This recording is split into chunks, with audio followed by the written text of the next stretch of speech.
Hi class, welcome to your second YouTube video lesson of the term.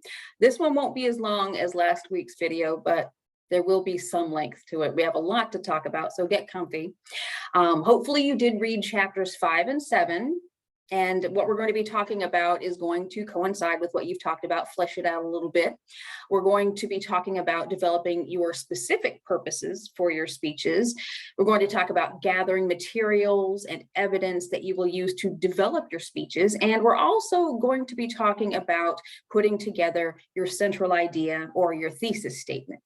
So, as I said, we got a lot to talk about. No time like the present. Let's just jump right in. I will share my screen.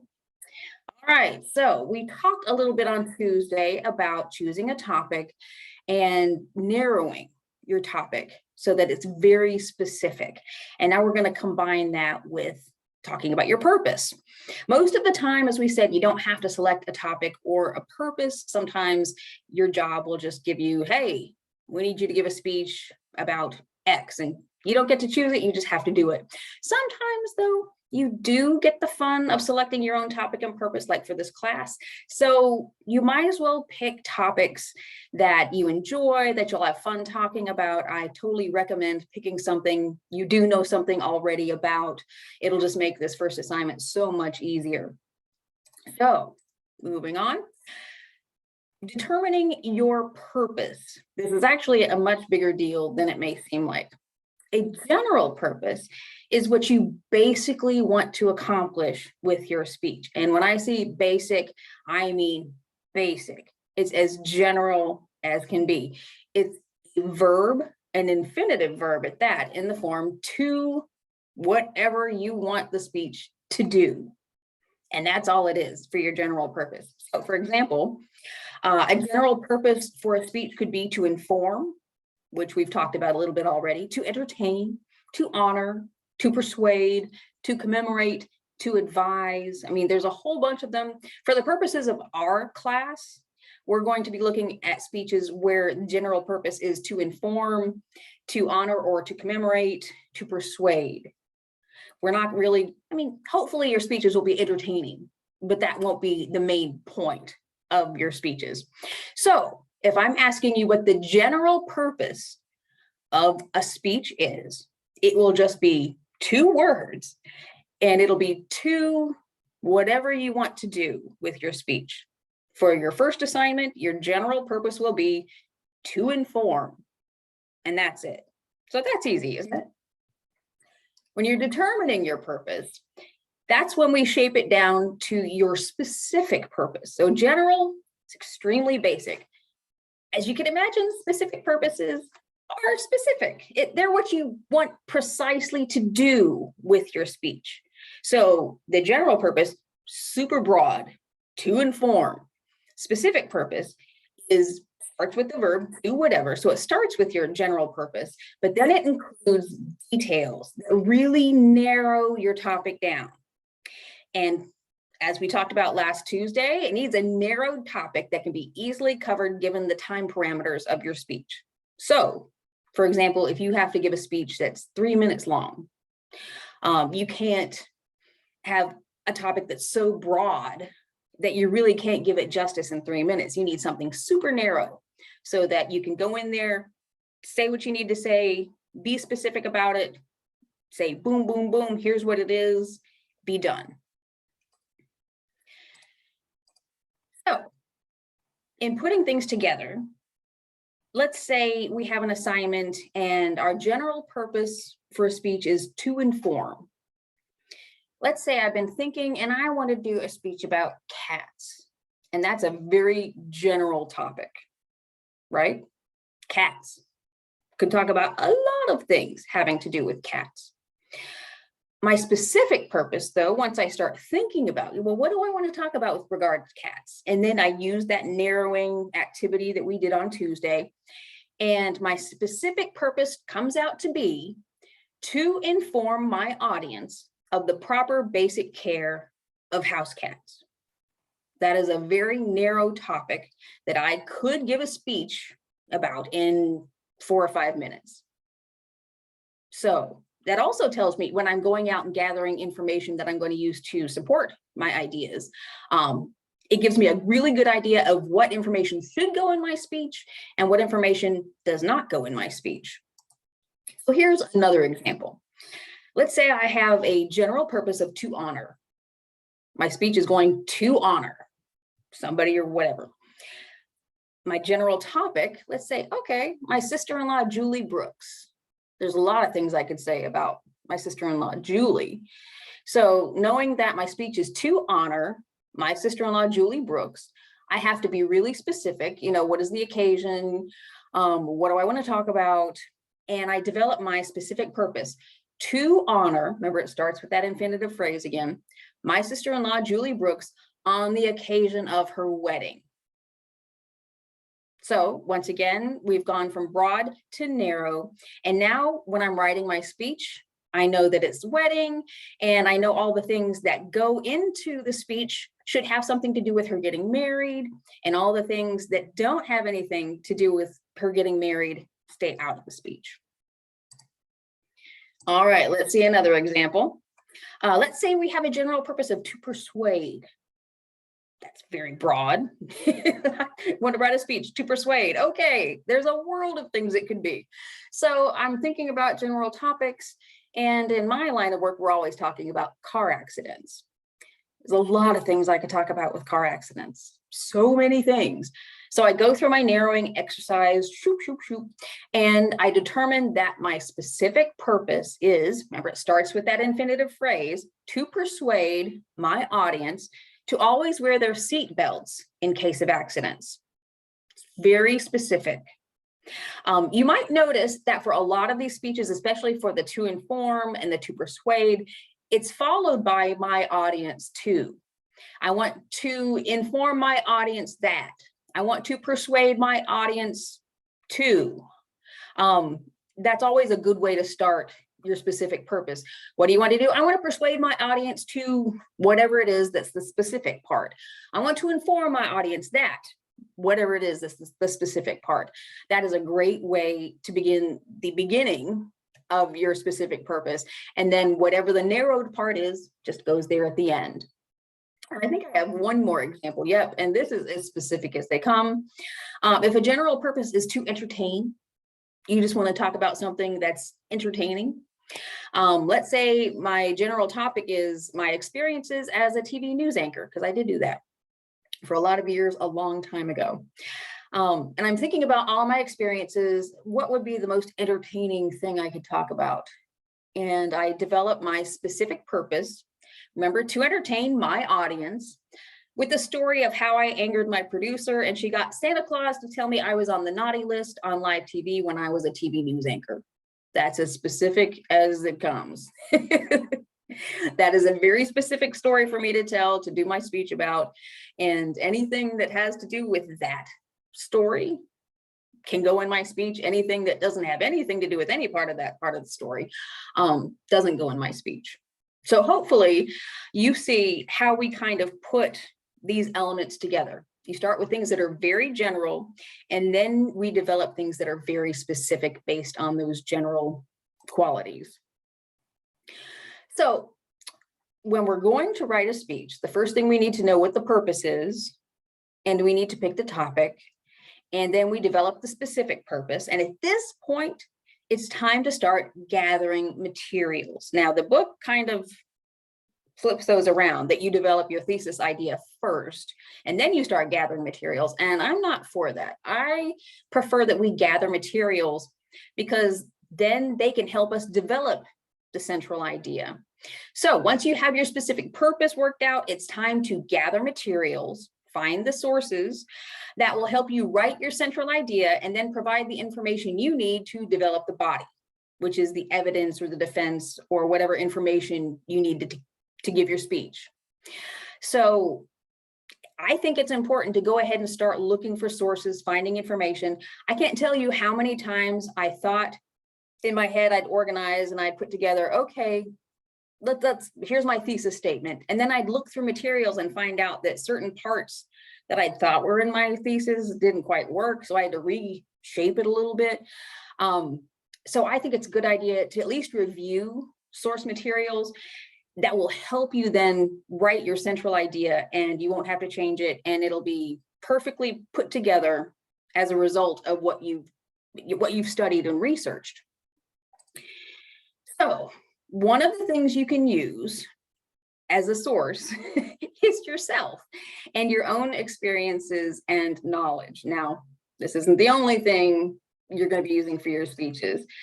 Seriously, I've had people go, well, I could talk forever about cats. Well, you know, you can talk about your experiences with cats, for example, but unless you're a vet or a cat expert, knowledgeable, and people know you for your cat expertise, probably using your own experiences and anecdotes related to you and cats is where we would stop with that. But you can use your own experiences to explain why the topic is important to you, why it's interesting to you. You can use that in your introduction to get attention and get people listening. You can provide details that help make your topic come alive. You know, if you're painting a picture of what you're talking about related to your own experiences, people might be able to relate to that. And, you know, you will need to verbally cite the fact that in my experience, so people know that this, whatever's coming after that, comes from your brain, from your experience, and is not something that needs to be cited from somebody or somewhere else. Okay, we're going to talk a lot in coming weeks about verbally citing your sources. Everything that comes from some other source beside yourself, you will need to verbally cite. This information comes from X person, this information comes from that periodical or that book. But this experience, in my experience, or I can tell you that when I was a child, this happened to me. You know, we need to hear that this information did come from you and your experiences and your knowledge. So there's a whole bunch of reference materials you can use. Here's where I get super old sounding, and I hate this, but you know, I did grow up in the pre-internet age when I was in elementary and then high school, and then even my college years, we didn't have the internet. So when we were writing things, when I took intro to public speaking, like you were doing right now, we had to get all of our sources from encyclopedias and books and periodicals. We did not have web-based materials. So I say, you know, if there are encyclopedias or books or periodicals that you would like to use, feel free. They'll make me happy. But I know how it is. I know a lot of you, the sources are most likely, if not all, a great deal of them are going to come from web-based materials like wikis, websites, blogs, videos you can find, those kind of things. And those are perfectly good sources. Once again, you will need to verbally cite where any of these materials came from or what they are, but those are perfectly good places to find information. Things to watch for. These three words will help you determine whether or not the sources you are examining are worthy of being used for your speech. Not everything you find, and especially not everything on the internet, is good for you to use. So when we talk about authorship, we're looking at who wrote or who, you know, developed the ideas for the information I'm reading on this web page. In this book I'm reading, you know, who wrote it and what was their background? Are they a professional person who knows a lot about this? Or are they someone who just experienced something? Or are they someone who was just kind of interested in it and decided to write a book one day or to write a blog one day? You know, so it's best to find expert people and to make sure that the information you're using can definitely be backed up by a person or a group's research, science, whatever. Another thing to look for is sponsorship. You know, who is providing this information out there? Sometimes research, scientific or otherwise, can be sponsored by organizations who have a definite viewpoint. And we'll find out a little bit more information about this in a second. And so you'll need to look in there and say, well, this group of people or this organization has created this website, and they are definitely pro this topic or they're anti this topic. You know, do they have an agenda? Is this completely free of bias? Things to think about, because if you're getting information from people who have an agenda, then you might not be getting the whole story of something. They might be promoting only information that suits whatever story or whatever they're trying to sell. You know, it suits their purposes. Then recency is something especially important if you're using books or periodicals, but also web articles, because sometimes things just pop up and you don't know how old they are until you go looking. The idea about recency is that things, items, sources that are more recently published have information that has been tested more recently and it stood the test of time. If you look at materials that are old, probably things have changed since that time. For example, if I'm doing a book on baking, you know, and I look up recipes and I have cookbooks that are super old. Let's say I find my cookbook from the year 1900 and their instructions on how to bake cookies talks about using a quick oven.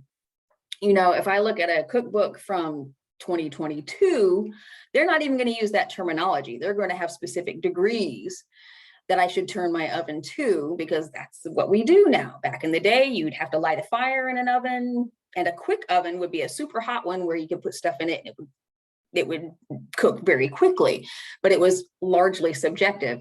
But you can see how having something that's very old versus something very new, we usually tend to want to pick the new, because that information is going to be more pertinent to what we're talking about today. If it's based in science, hopefully it's been tested and proven more recently versus things that, you know, we might have had a source from way on back. Here's a good example of looking at sponsorship being an issue. So if I wanted to do a speech talking about sugar in your diet, you know, is it good, is it bad? So I'm gathering materials to try to decide what my central idea should be. Maybe my idea is, you know, sugar's bad in your diet. Maybe I want to do, you know, sugar's not that bad for your diet. So I'm looking through all sorts of stuff. And I find 3 websites that all talk quite a lot about sugar in your diet. So let's see, this first one is lowcarbaction.org. And then we have sugar.org, and then we have the CDC, Nutrition with Data Statistics about added sugars.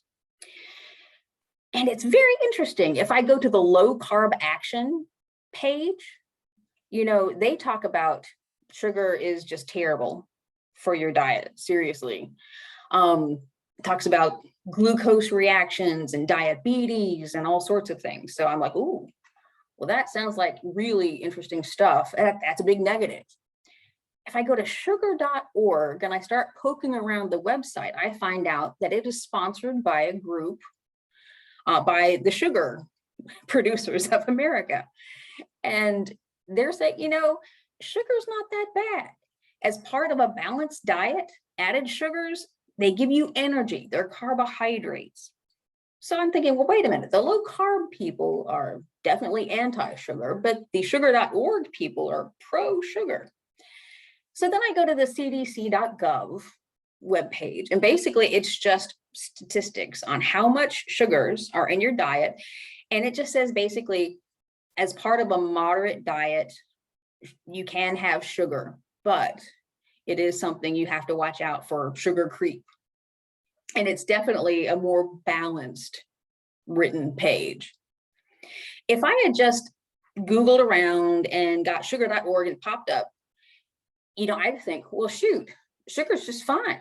You know, there's the information I need, except it's sponsored by people who definitely have an agenda related to sugar being in my diet. If I'd come up with the lowcarbaction.org people, I'd be, ooh, sugar's bad for you. In fact, they say like no sugar is the way to go.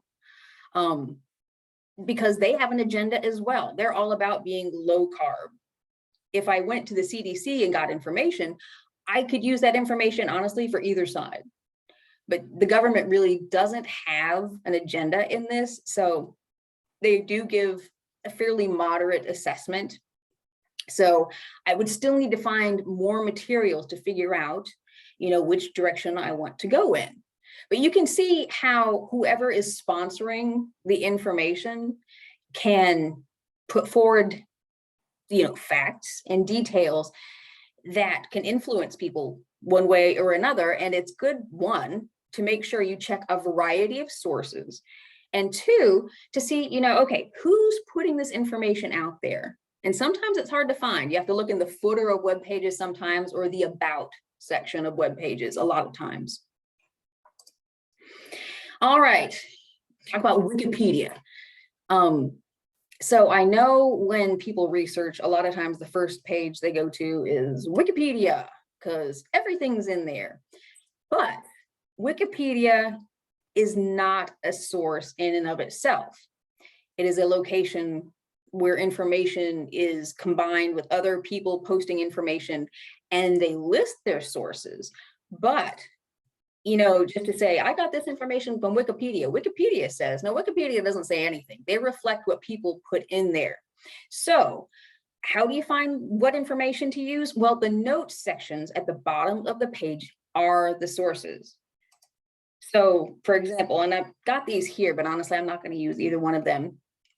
I am going to see if I can't. I'm going to stop share, and then I'm going to open up another page just to kind of give you, hopefully this will work. There I am. Okay, so let's say I want to do a speech about cookies. And I don't know why I'm focused on foods for a lot of my speeches lately, but I am. So I'm trying to figure out, well, what do I want to talk about cookies? This is an informative speech, so I want to inform people about something having to do with cookies. So I go to Wikipedia, and hey, there's a whole lot of information about cookies, got notable varieties, got pictures of cookies, I got all sorts of things. And like, for example, if look, where did cookies come from? Persia in the 7th century AD. That's fascinating, actually. I mean, the fact that they very first, what we could identify as a cookie comes from Persia. I can't in my speech, according to Wikipedia, the very first cookies were produced in Persia. Well, Wikipedia is an aggregator. People put in information all the time. And so we need to figure out where that information came from. If you go to a well-sourced page, like the cookie page, you see these little numbers here. If you hover over them, then the people who wrote this information on this page, that's the source. That's where the information came from. So I'm looking here, and it looks like it came from another website that's called whatscookingamerica.net, and it was archived from an original source, November 4th, 2008. And the title of the page is History of Cookies, Cookie History. So when you write your bibliography, that's information you'll have to put in there. And yes, you do have to have a bibliography. But when you also verbally cite your information, for example, if I'm giving my speech on cookies and I want to mention that cookies, the first cookies were thought to come from Persia, I'll want to say something like, according to the website whatscookingamerica.net, in their article History of Cookies, or Cookie History, the first cookies are believed to have come from Persia in the 7th century AD. Does that make sense? So there's that. Also, remember I said the notes at the bottom? Oh, look at the references. Whee! This is basically a listing of all the places where the information came from to build this whole Wikipedia page of references. So if, let's say I want to do a speech on cookies in pop culture, there's a whole bunch of little places that were cited. The slang use of the term cookie to mean an attractive woman. Hey, she's a real cookie, or a smart cookie. That's a whole other thing. Then I want to look on 26. It kind of gives me a little short one, but if I want to go down to the bottom in my references and really see it, then I look here. There it is. And the fun thing is I can click, see this little weird sign here? That will take me to the actual page. It comes from, here's the online etymology dictionary. So in case I want to see the real source, here it is. Wikipedia didn't used to do that, and now they do, and it makes me happy.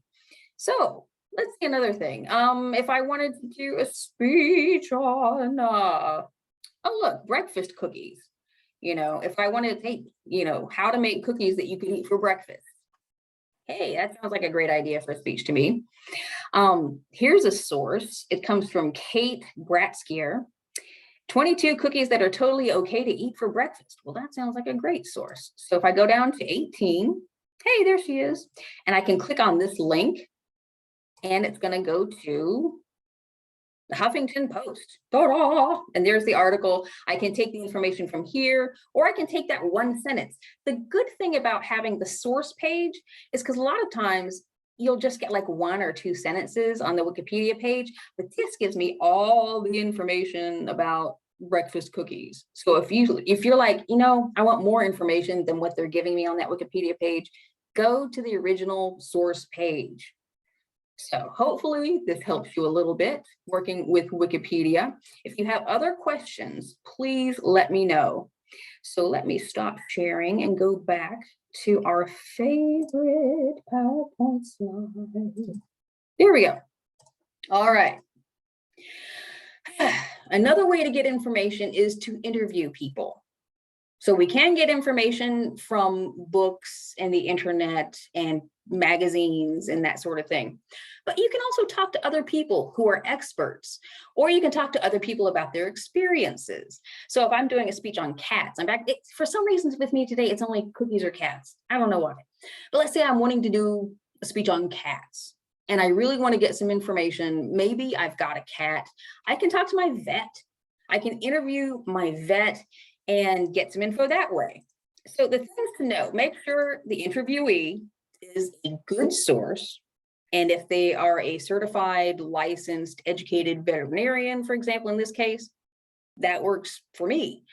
If you decide you want to interview someone and get information from them, you might want to write out a question outline in advance to make sure you remember all the questions you want to ask and you're not going to forget halfway through. Sometimes, and this can happen when you're interviewing someone, they can say something interesting with one of their answers and you can go off on a tangent, and then half an hour later you're like, oh, I forgot all the other questions I was going to ask. So you might want to write out a question outline, take notes, write down notes, and you can also record.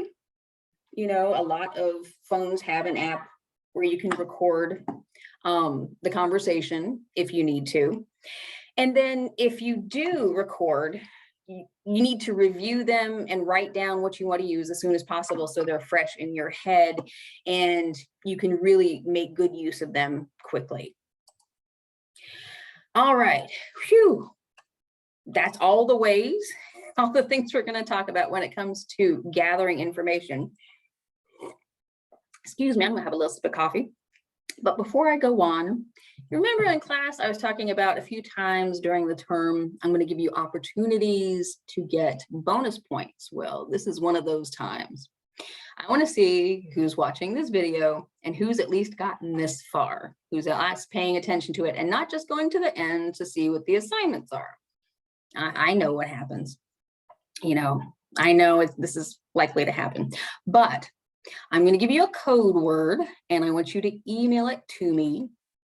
And anyone who emails me this code word is going to get 5 bonus points added to their informative speech grade. I do ask you, don't share the code word with other people. If people go, I heard there's a code word. Can you tell it to me? I could use those 5 points. If they're not going to do the work, don't make it easy for them. You did the work. You deserve the 5 points. So don't just share it around. Makes it worse for everybody. The code word for this 5-point bonus is alphabet. So all you have to do is email me, say the code word is alphabet. And you're going to email me at pgbrooks@gmc.edu. Okay. If you need my email address, it's on the Moodle page. So you can email me, just say the code word is whatever in the subject line, and I'll be like, all right, Awesome. I'll make sure to note that you get 5 bonus points. And like I said, don't go telling people there's a code word. Don't share it with other people. Get your 5 points, but you worked for it. Let's make it worth something. And now back to our lecture. So we've talked about having a general topic and a general purpose, and we've talked about having a specific purpose for our speech. Then we gather all the materials about things and we figure out, okay, here's what I want my speech to be about. And here's what I want it to be specifically and narrowly about. Well, that becomes your central idea or your thesis statement. So your central idea is a single sentence that explains what your speech is about. Basically, it's a summary of your speech in one sentence. And I keep saying this again, one sentence. It is a single sentence. And I can say this until the cows come home, and I will still have people all through their speech writing and presenting, and you have to put your central idea in your outline that you'll turn in, and I'll get students writing down 3 or 4 sentences. And that is not a central idea, that is a paragraph.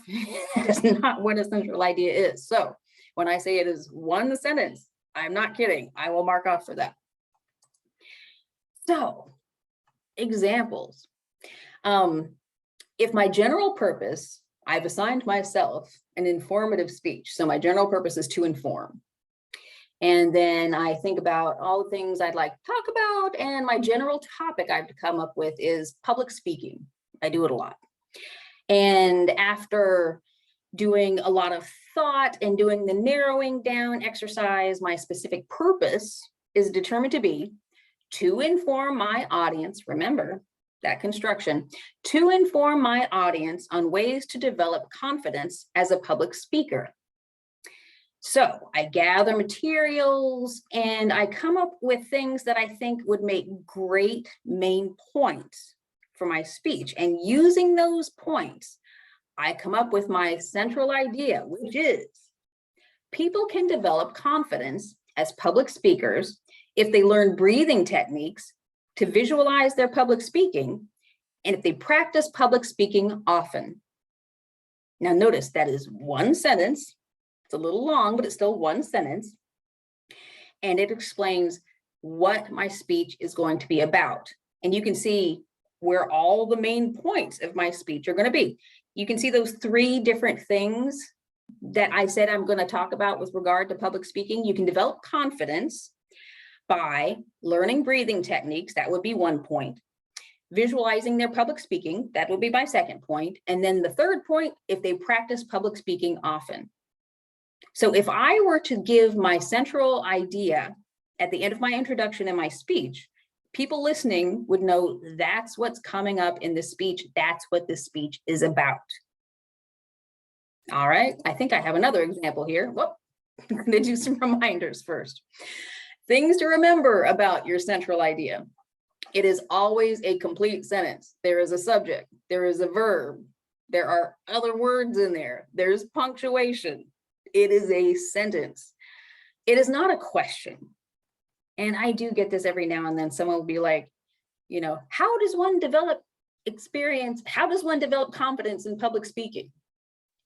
That's how you lead to your central idea, but a question cannot be your central idea. It needs to be straightforward. It doesn't need to be meandering, getting around, it just, whatever the sentence is, that's what your speech is. Bada boom, bada boom. It needs to be very specific. And I know I keep saying specific versus general, but this is the thing. And if you looked at my central idea regarding the confidence in public speaking, I mean, that's as specific as it gets. Those 3 things are what we're going to talk about in my speech on developing confidence in public speaking. That's it. So here's where the examples are. I've assigned myself a persuasive speech, and the general purpose then is to persuade. And let's say I choose the general topic, electric vehicles, because that's a big thing now. I sound like such an old person when I say things like that. Eesh. So after thinking and narrowing and thinking and narrowing, I come up with my specific purpose to persuade citizens to purchase electric vehicles. It's very straightforward. My speech, what do I want to do? I want to persuade people to buy electric vehicles. The end. And after gathering materials and looking and finding all sorts of reasons why you would buy electric vehicles, I come up with my central idea. People should buy electric vehicles, there's the persuasive part, because they're cost effective and better for the environment than gas-powered vehicles. So if you hear that central idea, how many main points do you think I'm going to be talking about in my speech? If you said 2, that is correct.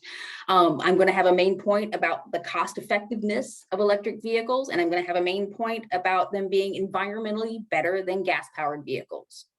Because those are the things I apparently discovered when I was researching and developed my central idea. And it is one sentence, it is a full sentence, it has punctuation and a subject and a verb, and it very specifically states what my speech is going to be about. Whew. All right, it's time to talk about your remote assignments. And I know you all are just ready to go off to spring break, but I do have 2 assignments for you, and hopefully they will not be taxing. The first one is the telling a joke can be, and I couldn't fit it up there, but public speaking. That's what this is called. I want you to record yourself telling a joke with your laptop, with your phone, however you need to record yourself, pretty much like this. Find a joke that's at least a minute long, but not longer than 2 minutes, because we don't have time for a really super long joke.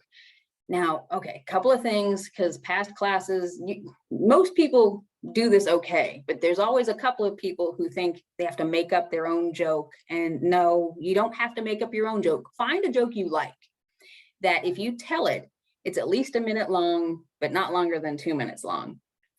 Not a riddle, because a riddle's not going to be a minute long. Not a knock-knock joke, because a knock-knock joke needs 2 people, and that's not going to work for you. So find a joke that's funny, find a joke that's clean, not a political joke, not an insulting joke, not an offensive joke. Find a tame, family-friendly joke that you like and record yourself telling the joke. This is your first public speaking opportunity. So, things to remember. Remember, if you're using your phone, not this, we're going to do this.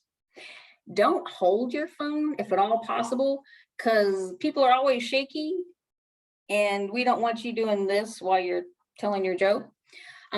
If you have a tripod, one of those little things you can prop it up with, and then you just look right into your phone, that's perfectly good. If you don't, honestly, I sometimes stack up a bunch of books or stack up a bunch of pots and pans until the phone is right at my face level.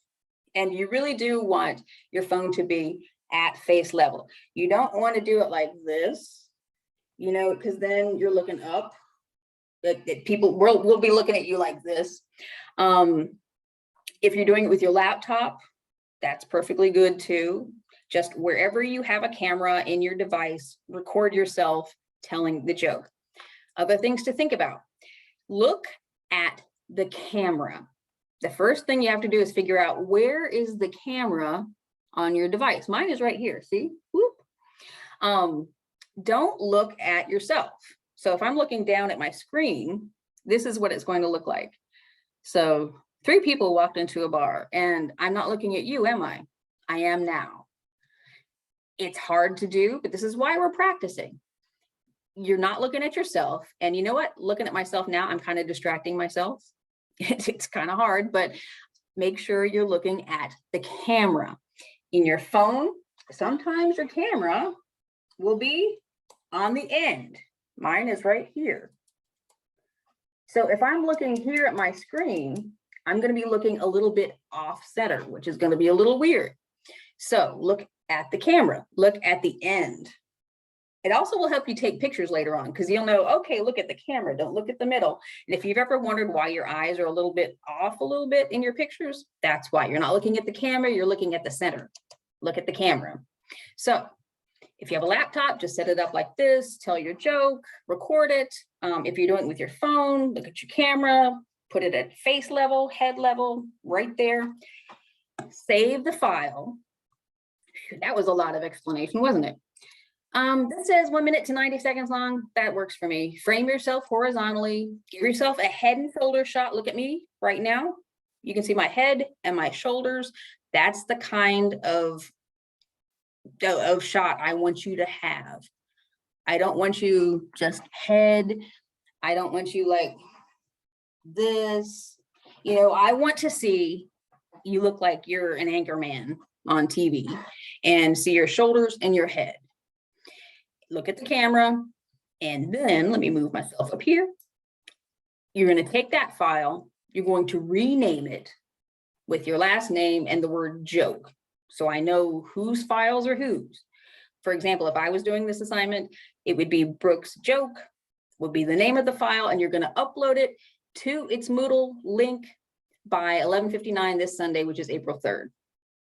If you have any questions about this, and I can imagine some of y'all probably do, feel free, text, call, email, we'll get it all worked out. Actually, this is a fun exercise, and I hope you have a good time looking for a joke, telling it. But if you can do this part of it, then when you're recording yourself doing your informative speech, you'll already kind of know what you're doing, and it won't be so crazy and new.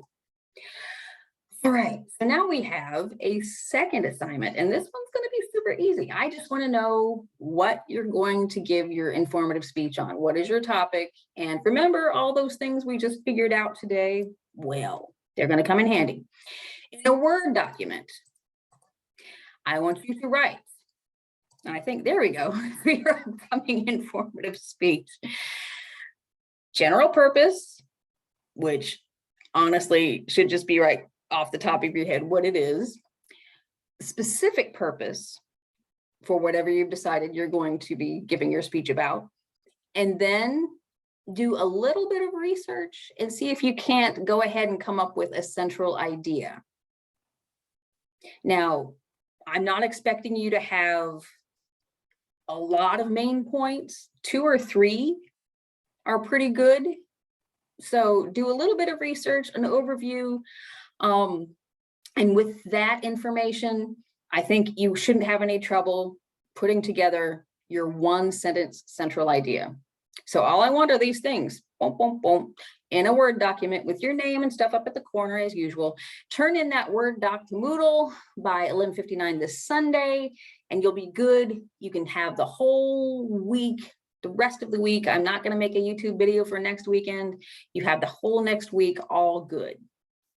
Once again, you can call me, and I'm not even doing that, so let's stop sharing. You can email me, you can text me if you have any questions, any concerns, any issues. I'm available to help. If you text me and stuff, sometimes if I'm in the middle of a meeting, I might not be able to answer you for a couple minutes, but I'll get back to you just as soon as I can. All right, so we're chugging along, getting ready to really put some speeches together. I hope you're looking forward to it. I am. I can't wait to see what you all come up with. All right, you all have a good weekend, and I will see you not this next week, but the week after that. Be safe.